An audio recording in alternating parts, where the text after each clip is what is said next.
abot, ganyan kami katatag. Tiwala sa isa't isa, wag na wag mong iisipin ikaw ay nag-iisa. Dahilan dyan ng mga tropa sa iyo'y nakaalalay. Sa hirap mo ginawa, andyan lang nakaagapay. Walang humpay, tuloy-tuloy lang ang inuman, tuloy lang sa kwentuhan habang nakakasiyahan. Kaya bago magtapos ang awiting nilikha, paikutin lang ang baso, wag ka lang mahihiya. Unang-una sa lahat, salamat sa pagpaunlak na makasama ko kayo. Sabay tayo na rin ang alak.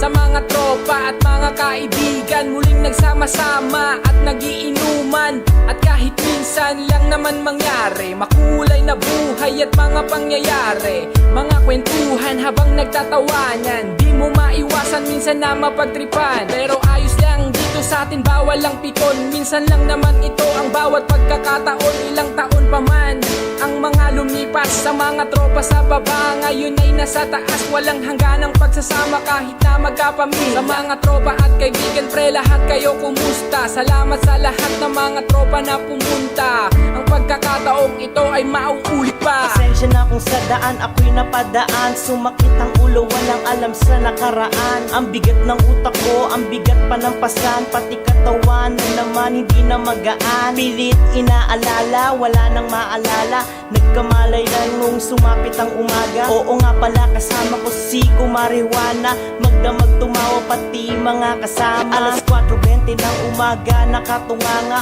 pero yung ibang kasama ay tumatawa. Kaya tara na yung gusto sa akin na sumama. Sa mundong malaya ang pagiging binata. Mga matay nagbago na parang mansanas na hinog. Kundi matulog ang iba, trip nila ay magchibo. Pasensya na yung alak sa akin na tumama, pero okay lang dahil marunong akong umunawa. Ang alak daw ay masama sa kalusugan, pero hindi nila alam dito aming kasiyahan. Dahil sa alak na yan, yan na buo aming samahan. Samahang walang katulad na di mapapantayan. Hindi mapapantayan na kahit sino man.